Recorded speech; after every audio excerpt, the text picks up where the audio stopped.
All right, all right. Hey, welcome right now to the Toddcast. And one of the interesting things in business is like every industry, from healthcare to SaaS to customer services, there's growing tension that most leaders can feel, but they don't quite name it.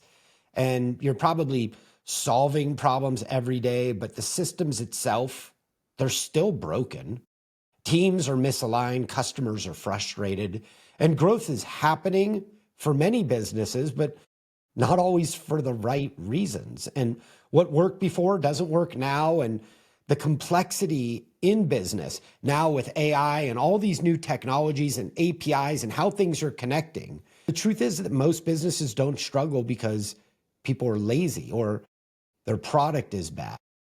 They struggle because they're trying to win inside a structure that's totally outdated. It's misaligned often or broken from the inside. I see it each and every day when I go in and work with businesses. And today's guest has lived that challenge in one of the most high-staked industries on the planet, but he's also built not one, but two solutions that really challenged everything about how the system works. And I'd like to welcome Dr. Ryan Grant into the Toddcast. This podcast is brought to you by the Wirebuzz team. Now, if that name sounds familiar, it's because I've spent the past decade growing Wirebuzz into a digital marketing powerhouse designed to maximize clarity in complex sales processes so we can help accelerate revenue.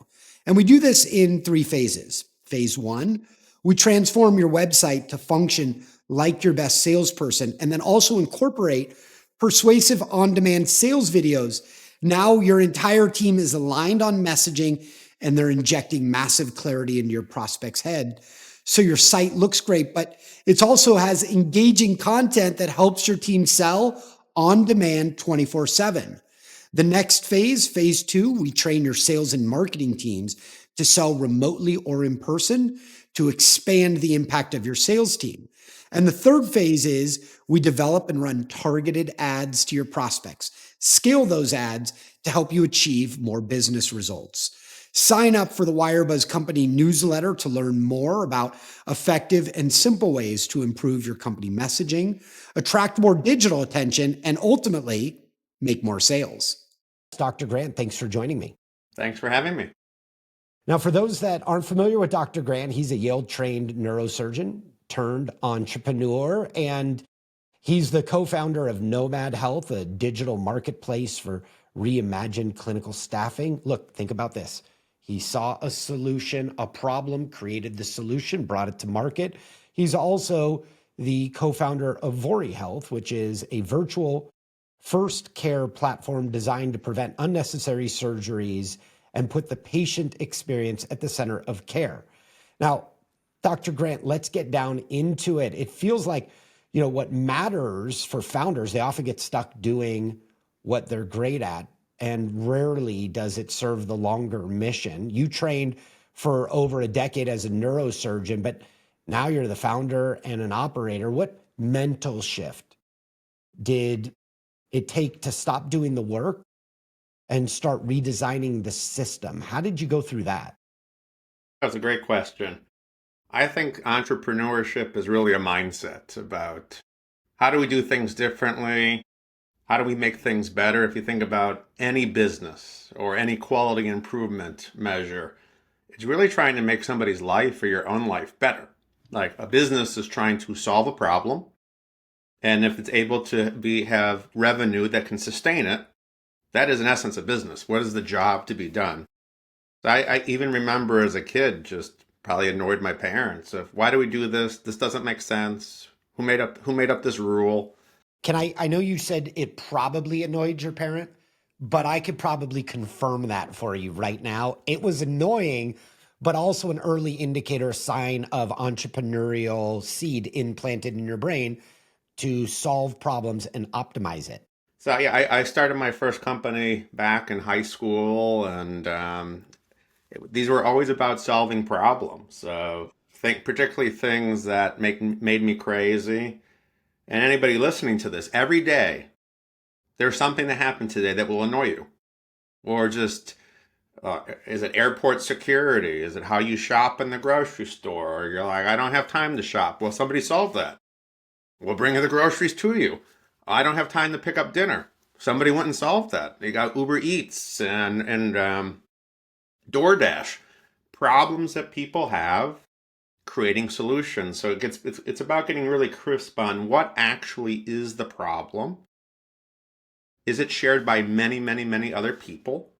And how do you make that problem either completely go away or make it much easier to deal with? And though that is how you solution. And so in this craze of AI can solve lots of problems, but we also have to just be careful to make sure that we're not chasing shiny object and solutioning first versus what are we trying to solve? How are we going to solve it? And yes, AI can solve many things if the problem is very crisp and clear. Okay, you just defined like my whole internal conversation that I have everywhere I go throughout the day. Like, I see problems, I identify them, I annoy my wife, I talk about them. She doesn't want to go shopping with me. I'll walk down the aisle, I'll see a marketing, a brand, a product, market fit problem, and it'll turn into a whole Todd, stage speech. Entrepreneurs see problems, right? Just like everybody else. But there's something different about entrepreneurs because we solve the problems we see. We don't just pass them, but then altruistically, from the goodness of our heart, we create a solution that's scalable. And you did something really unique. You got trained in a very specific specialty, and you went to school for years to learn how to do this. But then you left that. You just left it behind and you stopped being a neurosurgeon and you started becoming an entrepreneur. Did your parents flip out and they were like, yo, there's something wrong with our kid? Yeah, parts of the family still don't understand it. And this is about choices. If you're going to be a full-time operator, CEO, that's not compatible with also being a surgeon. Like the CEO role is 100 hours a week. The surgical role can also be similar. There's not that many hours. There are other medical specialties that potentially allow you to do both, but if you're going to be in the operating room multiple times a day and completely tied up where you can't run a company as a surgeon. Those just two things are not compatible. I miss operating, but this was about not having regrets as you age about would I regret not trying to do this? And the answer was yes, and had to make a decision about what I wanted to do. But that's how life goes. You can't do both. And had this passion to let's go build it. Last night, I had dinner with a mentor of mine, one of the world's leading authorities in breast surgery for breast oncology. And this conversation also came up. I hear it a lot with my surgeon friends. I hear it all the time with physicians. And it's funny because a lot of them start to see at some point in their career that maybe they weren't here for what they were trained on. Maybe there was something else that was missing. Look, solving surface level problems might win might win in the short term, excuse me, but it doesn't really change the game. And I see great businesses, they go upstream and they fix the structure. And you chose to tackle systemic flaws in musculoskeletal care and not just to improve one piece of the chain. What gave you the conviction to address the whole model? Yeah, these are great questions of no matter who you want to read, and you could trace this back to World War II of how the system developed. But Lancet, which is a prominent medical journal, Harvard Business Review, and a variety of other publications have said at least 50% of the spine surgeries, and most of my practice was spine surgery, by the way, are inappropriate or not evidence based. There was a follow up article that came out during COVID in the medical literature, which is an indictment on low back pain, that majority of people across planet Earth get the wrong care for back pain. That's crazy. And nobody's trying to be malicious, but when you start to take a step back, it starts to become, at least to me, obvious of how we got here. There are no U.S. hospitals at large who can really make a margin just practicing medicine when surgery is not in play. And you see that during COVID, where you fill the hospitals up to 140% capacity. These are insured patients at large, and they all hemorrhage money. And so the way the current hospitals are structured, they actually can't just practice medicine and stay solvent unless they restructure, and the chance they restructure is pretty close to zero. When's the last time you've seen a multi-billion-dollar conglomerate restructure? So even if they want to solve this problem, they can't. They are in the orthopedic musculoskeletal vertical. I believe that they are classic Clay Christensen's innovator's dilemma, where if you actually practice evidence-based medicine to a T, surgical volume goes down, which actually fundamentally potentially makes the hospital insolvent. That is the innovator's dilemma. And so I had to leave the system to challenge all assumptions. And the first assumption, I'll be the first to admit, as a board certified spine surgeon, I don't really have formal training in non-operative conservative care. Sure, you get a little bit. Just like the heart surgeons, the cardiothoracic surgeons are not trained in cardiology. We all have our place. But the first physician specialist in the United States for back, neck, hip, knee, hand, foot, shoulder pain is usually a surgeon. And then we wonder why there's too much surgery. Now, there is the cardiology equivalent, physical medicine rehabilitation. These are non-operative board-certified physicians who really should be upstream, but they really can't be inside of a health system at large, because if you look at the medical literature, if you put a physical medicine physician against someone like me, a spine surgeon or orthopedic surgeon, physical medicine physician will recommend surgery 2 to 3 times less often than a surgeon. You're already driving surgery down. And so those are the people we actually employ, where Vori is, in essence, a nationwide non-operative centers of excellence. And I'm not anti-surgery, I'm just anti-inappropriate surgery. These are people's loved ones. And people forget that people die from surgery. People get hurt. People get paralyzed. And if we are going to put people under the knife where there are real risks, you better be certain that what you are doing could not be solved non-invasively. The Medicare death rate, a recent study last year, spine surgery, 1 in 1,000 people die from back surgery in the first 30 days. Those are people's grandparents, parents, spouses. So those are the things that I wanted to make sure, at least in my own moral compass. Surgery has its place. I helped a lot of people with surgery. Surgery can do wonderful things for people, but it just needs to be used responsibly. Next thing we wanted to fix or break down was physicians and physical therapists don't actually talk to each other in the real world. They refer to each other. Even if you co-locate them, they don't talk to each other. It's like Sbarro Pizza and Starbucks in the airport food court. And you know from my background that I've been involved in the American Society of Breast Surgeons for a long time, and this happens between surgeons and oncologists. Not only do they rarely talk, but I don't even think they like each other because they have different belief patterns on what's solving the problem. Yeah, it's well, medicine is we get trained to be independent. We are the analogy would be for those on the tech side, medicine is practiced in pure waterfall. It's handoff to handoff to handoff. It's not an agile team. Agile is brought into the corporate world where it's like team-based. There is a concept in the medical world that is similar to agile. It's called integrated practice units, where people actually communicate with each other. Because when you actually pull the onion back, when people say, well, there's a care team, is there actually a care team? Because usually what I find when people say there's a care team, there's a bunch of clinicians assigned to a patient, but none of the clinicians actually talk to each other. And so think about Todd, you have an accountant, you have a lawyer. That's your team.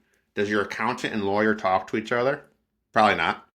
And so we also want to make sure that our care teams, the people on the care team behind closed doors, when they're not actually are communicating about how they best help Todd, not just assigned to a patient, but actually conversing, communicating. Our complex patients, the physician and the physical therapist see the patient together. They do the exam together.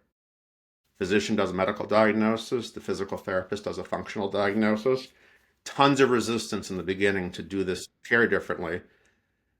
Majority of the physicians and physical therapists think this is a much better way to practice. They just were never trained that way. And 93% of patients find it better. The other 7% aren't sure if it's better or not, but 93% of folks think this is better. We got a better experience. They better understood what was potentially wrong with them. They had more clarity. And it also helps because sometimes when someone goes to a physician and then gets referred to a physical therapist, the patient will hear two different things. Here you're hearing all the same thing. It's all together. And that's helped move the needle a lot for some of our patient satisfaction and quality. Dr. Grant, one of the things that I've spent in my career is I go into like large medical diagnostic device biotech companies, and you would know all the names, and they've all got misalignment. And part of my job is to come in and reconnect the silos that were built as defense mechanisms and plug the leaks where revenue is coming from, where revenue is being lost, not to be realized. But what I'm noticing is more often than not, the different parts of the company are lacking clarity in how they not only work together, but how they communicate externally, which is creating so much confusion. I see it in the medical space, not just on the device or diagnostic trying to sell to a patient or a physician, but we also see it in healthcare. You just expressed it really, really well. And unnecessary surgeries, tests, procedures are all a lack of clarity that's happening. They create unintended consequences. And this happens in the business world too. Like every company struggles with unnecessary internal misalignment. We just tolerate it. We see it in marketing and sales, product versus operations. And what I noticed is there's people like you that like when I come into a company, I see that we're all in a boat. We're all in a boat together. We're trying to get to the same goal destination. And there's people that are fighting for the historical and people that are driving that boat forward. And the people that are fighting for the historical patterns are like anchors. We're stuck here, and this is how we do it. And then there's people that create a little bit of turbulence, even though they know the destination ahead's where we're all going, and they're propellers. Like you would be a propeller inside of the organization, but propellers often take incoming flack from people that see that transformation as a threat. Am I on track here? When somebody sees that you've got a better way of doing it, isn't it also a threat to the anchors that are keeping the company stuck where it used to be? Yeah, but I think that's just part of the human condition. Humans don't like change, even if it's better for them at large. People struggle to lose weight. That's change. People struggle to change their bedtime routine. That's change. People struggle to go to the gym. That's if they don't go. That's change. People don't like change. We don't do well with it as a human species. Um, and things that require people to do things differently in the beginning is more work. It's different. People don't like extra work. And so at large, yes, people resist change. Now, in order to actually bring change, you have to form a sort of a coalition of folks who also want to move the needle a bit. And you will always have dissent, no matter what it is. When rock and roll came out, it's a gateway. It's going to cause drugs everywhere, and people like dissented about rock and roll. And the thing Elvis People, did with his hips, oh my yeah. gosh. When banking went online, people thought the world, like everybody's going to steal your money and the world is over. Y2K, people freaked out. People are freaking out right now about AI, and regardless if the threat is real or not, people don't do well at large with big change. But you can recognize the patterns, and so you have to be able to separate the noise and be able to step on people's shoes, but just not remove the polish. Like you're going to have to rock the boat to a degree in order to bring change. You don't need to go burn bridges. But if you're not willing to rock the boat or step on some shoes, you will not bring change because those forces will maintain the status quo, not because they're bad people. That's just part of being human at large, is majority of people will resist. And you see this even when new products come out. There's like the cult like folks who will like sleep outside of the Apple store for 2 days, Right. right, to get a new product. That's not the majority. And when the iPhone first came out, there were people who stayed on their flip phone or BlackBerry for years, the Right. laggards, and then the fine people eventually, oh, you know what, this is better, I should switch over. But that took years in the making, and so Change, regardless if it's in your household, with your spouse, with your family, at work. It requires work, and doing things differently requires more work and discipline. And you are going to have people who have an opinion. Actually, everybody has an opinion if you ask them. But you've got a unique seat at the table for change. And in order for you to be successful, you got to be a change maker. You've got to master the path. Like in order to create change, you're going to experience dissent, and people don't do well with new things and change. That's why they drop their anchor. And how do you separate that noise? Like, how do you, in your terms, step on shoes but not remove the polish? But know that your success will ultimately be determined by how you move and transition that person. What is your secret? I'm imperfect at this. You have to try to separate your personal worth from what you're doing. So what people tend to struggle with is if somebody says what you're working on sucks, where people immediately go is, well, I must suck. And it's like an arrow in your heart. And so people trying to separate, is the baby actually ugly or not, and being able to take the criticism, because the most helpful folks, if you're trying to bring change, bring a new product to market, are the people who are willing to tell you it sucks, but they're willing to tell you why they think that. That's the most valuable feedback you can get. Of course. You can find tons of people within your social network, your friends and family, to tell you you're awesome and to fluff you up if you need it. That's fine. But you're looking for people who are willing to tell you what they don't like and why, because if you actually listen to that feedback, you can actually make what you're doing better and better and better. You want that disagreeable giver who's willing to give you all of the feedback that you can. That's how you actually make it better.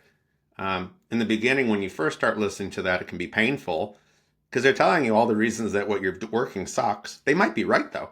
I had an advisor who I vividly remember going to and complaining about feedback. And though the advice I was given is not flattering for an interview, but it's real life.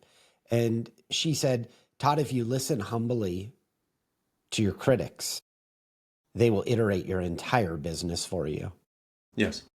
And that flicked a switch in my head because, I'm stuck in constant and never ending improvement, and I don't need to be right, but I need to be accurate later on. And the only way I could do that is to absorb the criticism and recognize that it's all designed from their altruistic perspective of trying to help me get to my goal faster. Talk to me about how you take the feedback and iterate it without taking it personally. It takes practice. I think the natural human reaction is to take it personally. It's like if you wear glasses and you first put contacts in, you got that blink reflex, blink, blink, blink, blink, blink, that you have to learn to overcome. When you first start to get real feedback, it is painful. There's no sugarcoating it. The natural human response is to be defensive. And all of us who are listening know when we get defensive. You feel on attack. How do you learn how to control that? Even if your fight or flight response starts to turn on, and learn from it. I think part of the philosophy that's taken me a while to learn, it's not about who's right or wrong. That's actually irrelevant. I was always like, that's wrong, and I felt this when I was younger. A desire to prove that they are incorrect and correct the fact actually changed my ways of, that doesn't even matter. It doesn't matter who's right or wrong. That's completely irrelevant. What's more relevant and what I look for is, why does the person think that way and perceive the problem that way from their point of view? Because that's actually how you can make your change better, your product better, because there's going to be thousands of other people who have a similar point of view.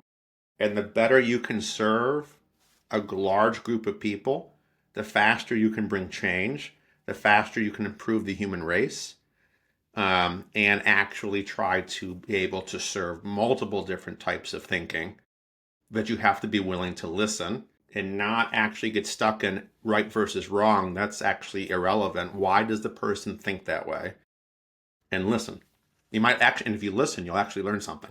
And the more you do it, the better you'll get at it. Before you know it, you absorb that information, optimize, polish, and perfect, and you can then accelerate your path to change and growth and elevate your entire experience. And I see change when I'm talking with you. I think about Vori Health. It's being on the front end of this huge, incredible wave of the changing patient experience. And I know that at the beginning, people were reluctant for this virtual connection, especially with a physician. But for those that don't know, Vori Health is a nationwide physician-led medical practice that delivers virtual and in-person care for back, neck, and joint pain through integrated teams like doctors and physicians and therapists and dentists, even health coaches, aiming to reduce unnecessary surgeries, which really should be all of our goals, and improve that patient outcome.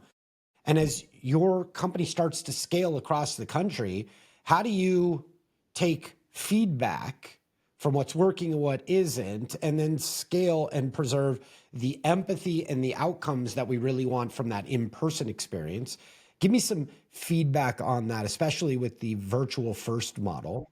How are you guys transitioning that as the patients are becoming more and more open and appreciative of the alternative? We get feedback every day, both formally and informally, and both from patients and clients. Our main clients are partners, are health plans and self-insured employers. We're looking to drive up patient outcomes and quality and reduce their costs. We're not the best partner to a health system given we drive surgery down.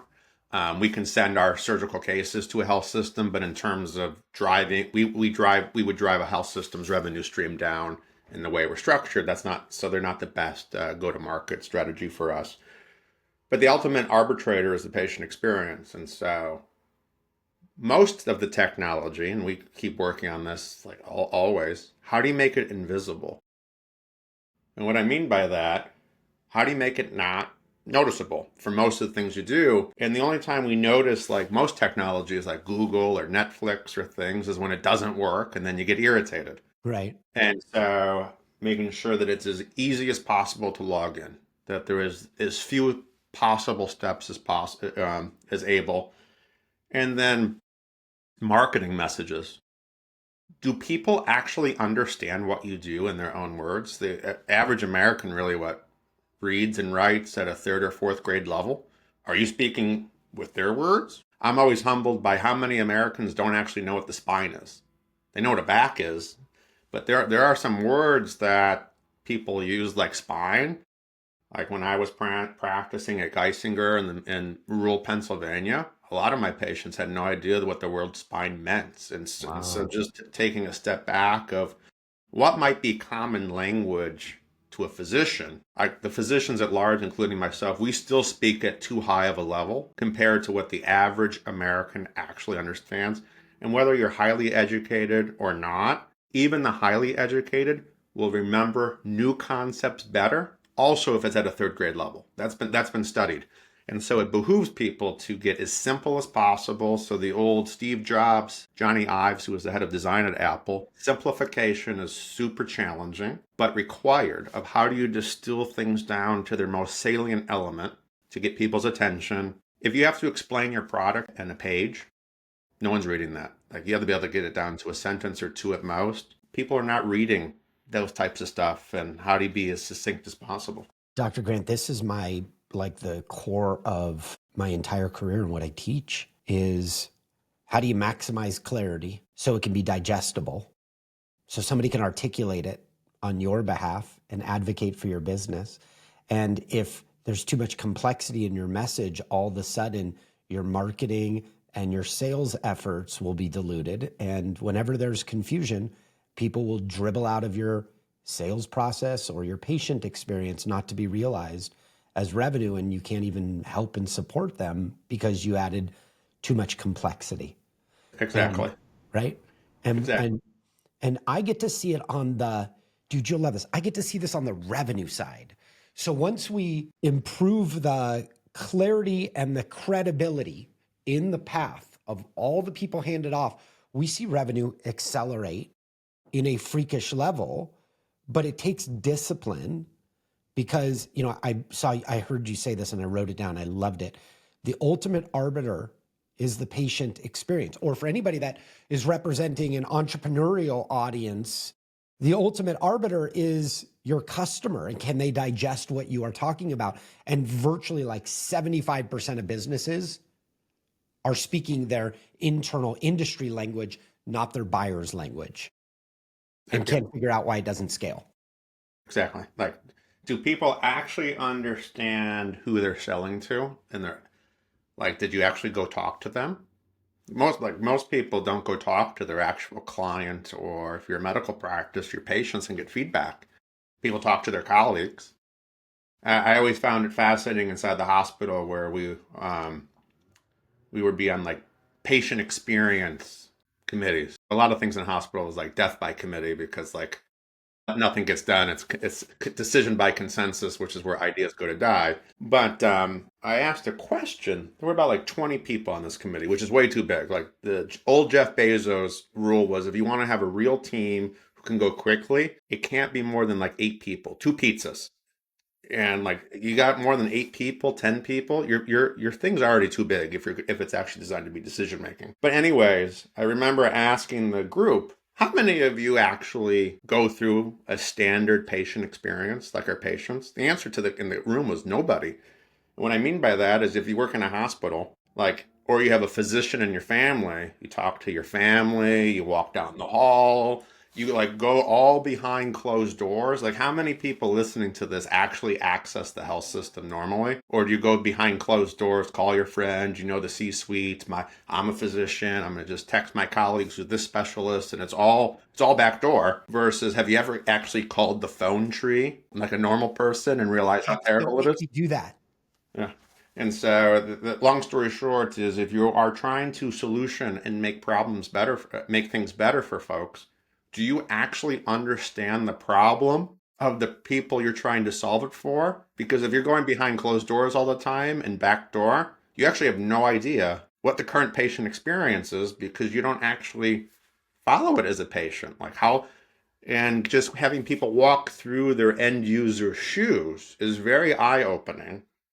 And it's always surprised how many people just don't do that, but they have the power and control to make things better. And so they just sit in their office, guess, well, this is what I would think, but haven't actually experienced themselves to be like, oh man, that's terrible. I'm a huge fan of what you're talking about. I don't see it often. The best committee I was ever a part of, I wasn't a part of. My my wife was working. We were just a young couple. She was asked by the Fairmont. She was working for the Fairmont, and they asked her to go to Scottsdale for a weekend and go through the guest experience. I was like, oh man, I can do this. And then, so that's a vacation experience, but going through the healthcare one feels like punishment. And if the patient experience feels like punishment, there's a lot of areas for iteration and involvement. I love what you're doing. Where can people learn more about Vori Health? I know they can go to vorihealth.com. It's VORIHELTH. Where else can people learn more about Dr. Grant and your mission? Yeah, you can Google us. You'll find a bunch of articles about us. You'll find us on YouTube. You'll find there's lots of stuff on the website. We practice in all 50 states. We are a value-based care org, so we cut value-based economics with a variety of health plans, because what we try to do, at least on the virtual side, is to make it free to members. One of the big barriers of people just doing appropriate evidence-based care in 2025, particularly as inflation grows, is the copay. I think people forget that the average American is worried about paying rent and can they afford groceries. And so if the average copay, let's say, is $30, and they need to do 8 physical therapy sessions, 8 times 30, $240, average American can't afford that. And so if people lose track about just what, like, the average American, of what they can actually afford, and this is true in other countries as well, if they can't afford a copay, don't expect them to do any of the evidence-based care, because originally the copay was designed to detract people from using inappropriate care. Actually, I view it today as one of the largest barriers to actually accessing appropriate care, because the appropriate care pathways are not affordable on a fee-for-service chassis by the average American. So you just knock them out. Or if it's too expensive, people won't even go to preventative care, their primary care provider. They'll just wait until it's bad. They'll go to the ER, and then costs rise again for the system. And so the system works exactly how it's been currently set up, which is mass chaos, dysfunction, too much complexity, and the patient is not the center. Like I don't. Everybody talks about being patient-centric, but I've never actually seen a health system who actually prioritizes the patient as number one. RVUs, number one. Like, we got to bring in financial things. Got to build a new tower to bring in more capital. Like, where is the patient experience actually the number one guiding light in the U.S. healthcare system? We've built a provider-centric, hospital-centric, payer-centric system. And I've always found the patient takes a back seat in the current system, which I think is part of the problem. Yeah, it's a huge problem. We see that problem manifest on a daily basis in a zillion different symptoms. And I just applaud you, man. I'm just so proud of what you guys are doing, and the opportunities to streamline and to solve those problems are so evident with Vori Health. For those that are looking for more information, it's VORIhealth.com. Dr. Ryan Grant, thank you for bringing your mission to rebuild the healthcare system and to streamline it and put the focus right back where it really belongs, on patients. And thank you for coming to share that with me on the Toddcast. Thanks for having me.